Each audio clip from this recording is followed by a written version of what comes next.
겨울에 손이 시리면 입으로 호호 불면서 온기를 불어 넣습니다. 반대로 뜨거운 음식을 먹을 때도 입으로 호호 불며 식히게 됩니다. 추울 때도 뜨거울 때도 똑같이 호호합니다. 그러니까 내 입에서 나가는 공기는 똑같은데 어떤 목적으로 사용되느냐에 따라서 결과는 정반대로 달라집니다. 이스라엘이 광야에서 성막을 만들 때 백성들이 내놓은 보석으로 만들었습니다. 하나님은 이때를 대비해서 이스라엘이 출애굽할 때 애굽 사람들로 하여금 자기들이 지닌 보석을 이스라엘 사람들에게 건네게 하셨습니다. 그런데 출애굽기 32장에서 이스라엘이 금송아지 우상을 만들 때도 마찬가지였습니다. 그때 아론은 백성들이 내놓은 보석으로 금송아지 만들었습니다. 그러니까 이스라엘은 자기들의 보석으로 한 번은 성막을 만들고 한 번은 금송아지 우상을 만든 것입니다. 동일한 재료였지만 누가 사용하느냐에 따라 하나님의 임재의 장소가 될 수도 있고 하나님을 진노케 만드는 우상이 될 수도 있다는 말입니다. 세상에서 흔히 말하듯 똑같은 물도 젖소가 마시면 우유가 되고 독사가 마시면 독이 되는 법 아니겠습니까? 동일한 시간이라도 누가 어떻게 사용하느냐에 따라서 순종의 시간이 될 수도 있고 불순종의 시간이 될 수도 있습니다. 똑같은 은사라도 누가 어떻게 사용하느냐에 따라서 고린도 교회처럼 하나님의 뜻을 가로막는 장애물이 될 수도 있고 예루살렘 교회의 경우처럼 주님의 뜻을 이루는 도구가 될 수도 있습니다. 사람의 입장에서 말한다면 똑같은 것을 활용하면서도 하나님을 기쁘게 하는 사람이 될 수도 있고 진노하게 만드는 사람이 될 수도 있다는 말입니다. 오늘 읽은 본문은 주님이 산 위에서 선포하신 산상수훈의 일부인데 주님은 19절과 20절에서 보물을 땅에 쌓지 말고 하늘에 쌓아두라 말씀하십니다. 똑같은 보물이라도 주님의 뜻에 맞게 사용된 보물은 하늘에 쌓은 보물이 되고 내 뜻과 내 욕망을 위해서만 사용한 보물은 땅에 쌓은 보물이 되는데 너희는 지금 어디다 쌓고 있는지 점검해 보라, 그런 의미겠죠. 사무엘상 30장에 의하면 다윗의 부대가 아말렉과의 전쟁에서 승리하고 전리품들을 취했을 때 다윗의 부하들은 이렇게 말합니다. 30장 22절 우리가 도로 찾은 물건은 주어가 우리예요. 우리가 찾은 우리 물건은 그들에게 주지 말고 이들은 우리가 전쟁을 해서 빼앗았으니까 이건 우리 것이다 라고 생각했어요. 그러니까 우리 것이니까 저들에게 줄 수 없다 라고 판단한 것은 당연한 일이죠. 이에 대해서 다윗은 이렇게 답변합니다. 30장 29절 그가 우리에게 주신 것을 즉 여호와께서 우리에게 주신 것을 이같이 못하리라. 다윗은 이 물건들이 여호와께서 주신 것이라 생각했습니다. 분명 이 전리품들은 다윗과 부하들이 전쟁해서 탈취한 것들입니다.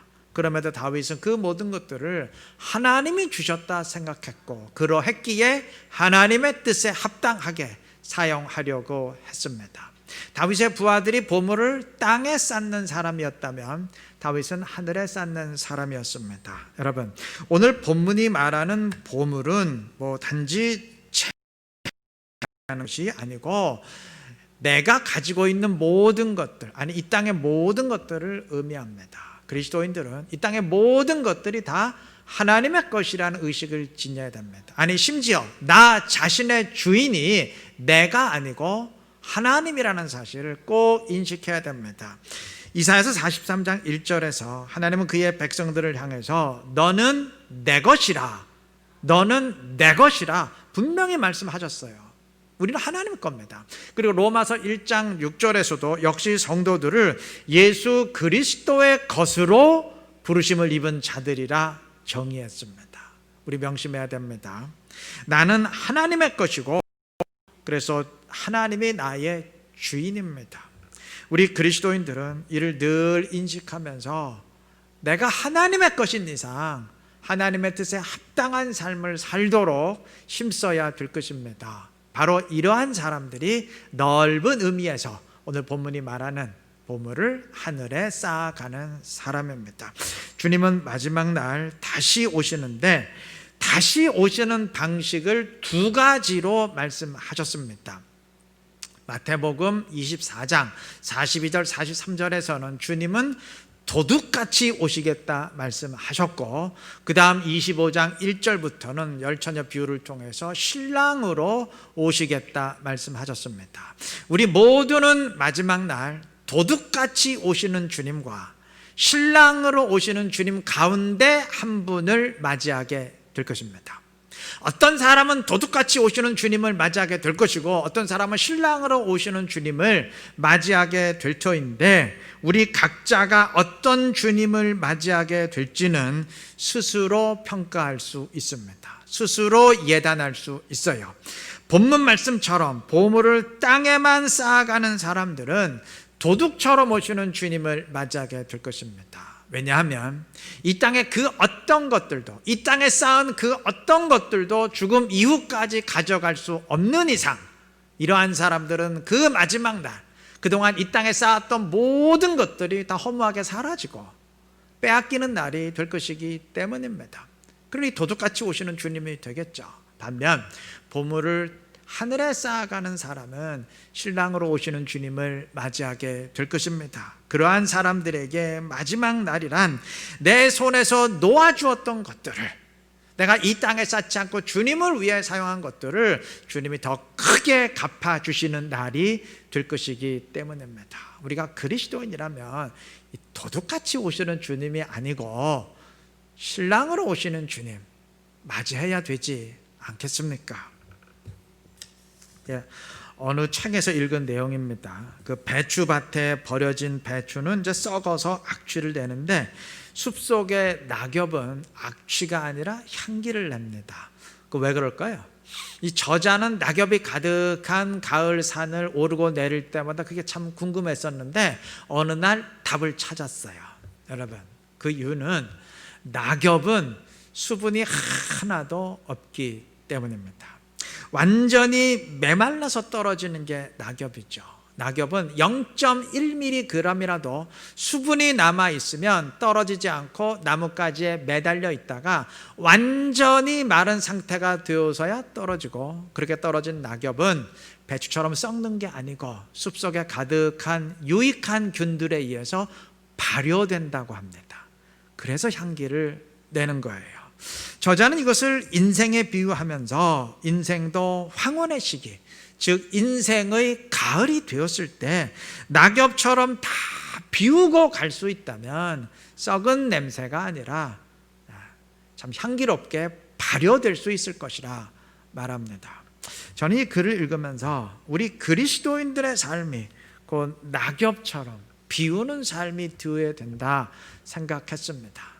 낙엽처럼 비운다고 해서 이 땅의 모든 소유 다 부정하고 버려야 된다, 그 말은 아닙니다. 그런 의미가 아니고 내 뜻을 추구하던 삶에서 하나님의 뜻을 추구하는 삶으로, 이 땅의 것만 바라보던 삶에서 하나님 나라를 바라보는 삶으로 점점 바뀌어야 된다는 말입니다. 오늘 본문의 표현대로 한다면 모든 것을 이 땅에 쌓아가던 삶에서 하나님 나라에 쌓는 삶으로 바뀌어야 한다는 말입니다. 그렇게 하나님 나라로 옮겨 쌓으면 옮겨 쌓고 이 땅에 쌓았던 것들은 점점 없어지게 될 테니까 나를 비워가는 삶 되지 않겠어요? 그리고 그렇게 이 땅의 것을 비워가면 비워갈수록 이 땅의 인간의 냄새가 아닌 하나님 나라의 그 주님의 향기를 바라게 되지 않겠습니까? 주님을 주인으로 삼고 그의 뜻을 구하며 살아갈 수 있기를 바랍니다. 오늘 본문의 표현대로 보물을, 이 모든 것을 하나님 나라에 쌓아가는 삶 사시기를 바랍니다. 그래서 이 땅에서도 주님의 뜻을 이루며 그리스도의 향기를 바랄 수 있는 지혜롭고 신실한 우리 모두가 되시기를 바랍니다. 하나님 나라의 백성은 보물을 하늘에 쌓는 사람이라 말씀하신 뒤 주님은 이어서 그 나라의 백성은 눈이 온전한 사람이라고 말씀하십니다. 22절 23절은 눈은 몸의 등불이니 그러므로 네 눈이 성하면 온몸이 밝을 것이요 눈이 나쁘면 온몸이 어두울 것이니 라고 말합니다. 자, 이 말씀에서 눈이 나쁘다는 말은 물론 시력이 나쁘다는 말은 아니겠죠. 이 말은 마음의 눈, 영적인 눈이 멀어서 이 땅의 것들 외에는 보지 못한다는 의미입니다. 즉 믿음의 눈으로 보지 못하고 그저 육신의 두 눈으로만 보고 있다는 의미입니다. 주님은 눈이 성하면 온몸이 밝을 것이요 눈이 나쁘면 온몸이 어두울 것이니 라고 하셨습니다. 그러니까 인생 전체가 곧 눈에 달려있다는 말이죠. 육신의 눈으로 이 땅의 것들만 보고 있다면 결국 이 땅을 위해서만 사는 인생이 될 것이고, 또 믿음의 눈으로, 반대로 믿음의 눈으로 주님의 나라를 보고 있다면 그의 나라를 향한 삶이 될 것이라는 의미입니다. 주님이 복음서에서 보라는 말씀을 무려 37번이나 하신 이유가 이 때문이에요. 믿음의 눈으로 보고 육신의 눈으로만 보지 말고 믿음의 눈 뜨라는 명령입니다. 주님의 제자들이 배신하고 도망쳤던 이유 역시 육신의 눈으로만 보았기 때문입니다. 그들은 주님이 선포하시는 하나님 나라를 이 땅에 세워지는 유대 나라라고 생각했어요. 그렇게 세상의 눈으로만 보다 보니까 주님이 십자가에 달리실 때 전부 실망하고 우리가 속았구나, 저 인간이 메시아가 아니었구나 착각하고 다 도망치게 된 것입니다. 부활 이후에도 마찬가지예요. 제가 언젠가 이거 설교 시간에 분명히 언급했던 것 같아요. 근데 제자들은 부활하신 주님을 만났죠. 주님이 찾아오셔서 만났어요. 두 눈으로 부활하신 주님 보았습니다. 두 눈으로 두 손의 못자국 분명히 보고 확인했습니다. 그런데 그래 놓고도 이들은 요한복음 20장에 의하면 갈릴리 업으로 되돌아갔고, 심지어 사도행전 1장에 의하면 주님 승천하시기 직전까지도 이제는 진짜 로마 정복하고 이스라엘 나라 회복시키는 거죠 라고 여전히 이전의 사고방식대로만 생각했어요. 즉 육신의 두 눈으로 분명히 보았음에도 아무 소용이 없었다는 얘기입니다. 그러던 이들이 성령을 받고 영적인 눈을 뜨게 되었을 때 이들은 주님이 선포하신 하나님 나라가 무엇을 의미하는지 분명히 보게 되었고 사도로 우뚝 서게 되었습니다. 하나만 더 언급하면 출애굽한 이스라엘은 10가지 재앙을 다 봤죠. 그리고 홍해의 기적을 다 봤어요. 이들은 자신들을 위해서 싸우시는 그 하나님의 어마어마한 능력과 역사를 두 눈으로 분명히 보고 체험했어요. 근데 그래 놓고도 이들은 1년 조금 더 지난 뒤에 우리는 절대 가나안과 싸워서 이길 수 없다, 누가 우리를 출애굽시켰느냐, 애굽으로 돌아가자 소리쳤습니다. 반면 이들의 자녀 세대는 그러한 하나님의 직접 보지 못했음에도 담대히 요단을 건너서 가나안에 들어갔습니다. 육신의 눈으로는 보지 못했지만 믿음의 눈으로, 영적인 눈으로 보았기 때문입니다. 선포되는 말씀을 듣고 믿음의 눈으로 그것을 보았기 때문입니다. 여러분, 저는 이러한 사건들이 우리에게 굉장히 중요한 메시지를 던져준다고 생각합니다. 여러분, 육신의 눈으로 보는 거 그거 그렇게 중요하지 않습니다. 그거 굳이 보겠다고 쫓아다닐 필요 없고 굳이 보고 체험하겠다고 날뛸 필요 없어요. 그거 안 봐도 아무 상관없습니다. 단 믿음의 눈으로는 보아야 됩니다. 반드시 보아야 됩니다. 그리스도인이라면 반드시 영적인 눈, 믿음의 눈이 열려야 됩니다. 소경 바디메오가 눈을 떴을 때 세상은 밝아졌습니다. 하지만 엄밀히 말하면 세상이 밝아진 게 아니고 바디메오의 눈이 열린 거죠. 세상이 변한 게 아니고 바디메오의 눈이 변한 거죠. 여러분, 영적인 경우도 마찬가지입니다. 새로운 세상은 세상이 바뀜으로써 찾아오는 게 아니고 내 눈이 열림으로 시작되는 줄 믿습니다. 지금은 장애인이라는 말이 있는데 예전에는 장애인이라는 말이 없었어요. 이 장애인을 우대하기 시작한 게 이렇게 얼마 되지 않습니다. 예전에는 장애인들을 전부 절름발이, 벙어리, 곱추 등등 전부 비하해서 불렀습니다. 낮춰서 부르는, 멸시하는 투로 불렀어요. 그런데 그 시절에도 시각장애인의 경우는 달랐습니다. 시각장애인만큼은 소경, 봉사, 장님 등으로 불렀는데 이 용어는 전부 높이는 말입니다. 극도로 높이는 말입니다. 여러분, 소경은 고려시대 사품벼슬 이름이고 봉사는 조선시대 의수를 담당한 팔품벼슬의 이름입니다. 그리고 장님은 지팡이를 짚은 어르신이라는 존칭이에요.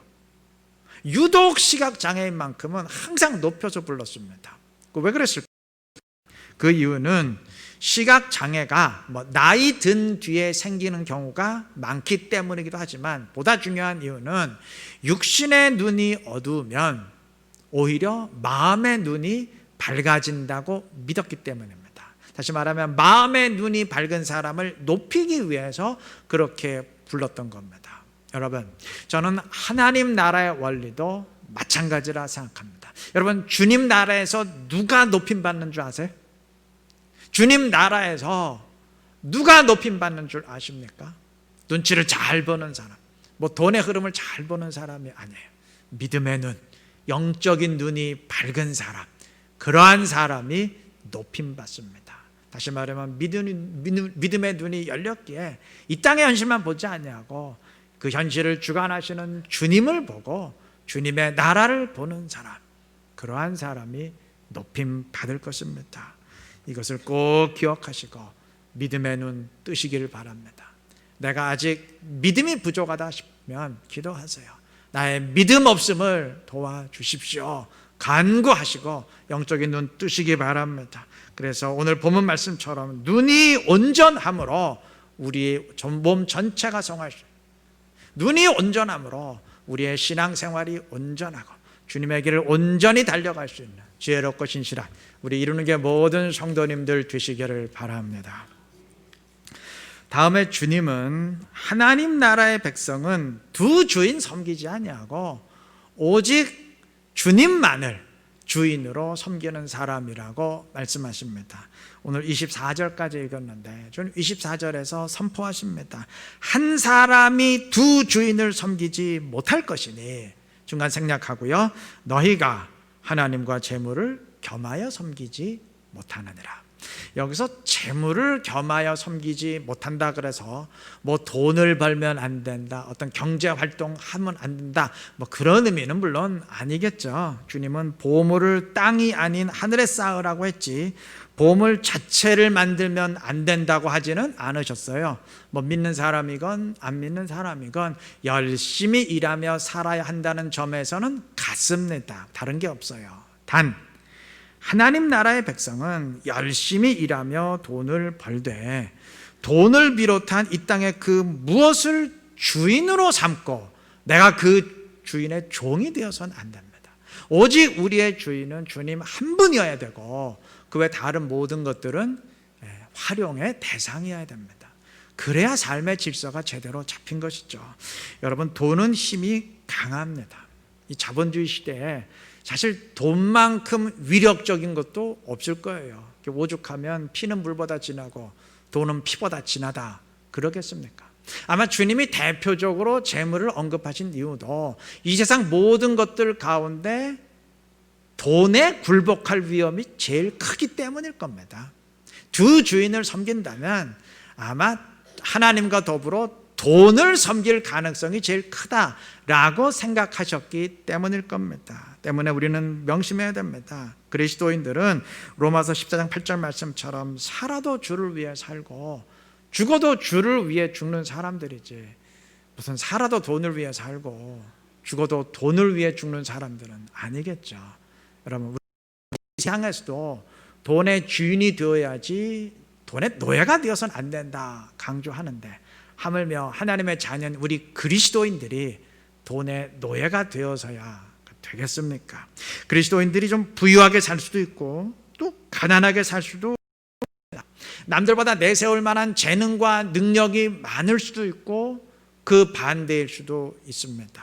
그건 사람마다 다르겠죠. 그거야 어떻겠습니까? 상관없을 겁니다. 단 그리스도인이라면 반드시 한 가지는 동일해야 됩니다. 그리스도인이라면 두 주인, 세 주인 섬기는 사람이 아니고 오직 한 분 하나님만 주인으로 섬기는 사람이어야 됩니다. 이 땅만 바라보며 사는 사람이 아니고 하나님 나라를 바라보며 그 나라를 소망하는 가운데 그 나라를 향해 나아가는 과정으로서 이 땅을 걸어가야 될 것입니다. 야고보서 3장 11절 12절 말씀처럼 하나의 샘에서 단물과 쓴물이 함께 나올 수는 없습니다. 또 포도나무가 포도와 무화과 열매를 함께 맺을 수는 없어요. 그건 불가능해요. 오직 한 종류만 낼 수 있을 뿐입니다. 그런데 사람은 달라요. 사람은 한 입에서 찬송과 저주가 함께 나오고 하나님을 섬기면서도 동시에 세상을 섬기는 일을 버젓이 행할 수 있습니다. 그래서야 되겠어요. 우리 명심하십시다. 우리는 하나님 나라에 속한 시민이지 하나님 나라에도 속하고 이 땅에도 속하고 그런 이중 국적자들이 아닙니다. 제가 언젠가 설교 시간에 수의사가 가장 다루기 힘든 개가 진돗개라는 것을 언급한 적이 있어요. 설명한 적이 있는데 기억나시나요? 그 이유는 진돗개는 오직 한 주인만 따르지 주인 바꾸지 않기 때문이에요. 그래서 진돗개가 그 수의사 앞에 가면 그 누구건 자기를 만지거나 통제하려고 하면 뭐 그 사람이 수의사건 강도건 도둑이건 상관없이 그냥 짚고 물고 덤빈답니다. 그러니 수의사 입장에서 정말 진돗개 한번 만지고 치료하려면 여간 힘든 게 아니라는 거예요. 기억나시나요? 제가 어느 책에서 이와 비슷한 이야기를 읽었어요. 여러분 군대나 경찰에서 이용하는 개들 있죠.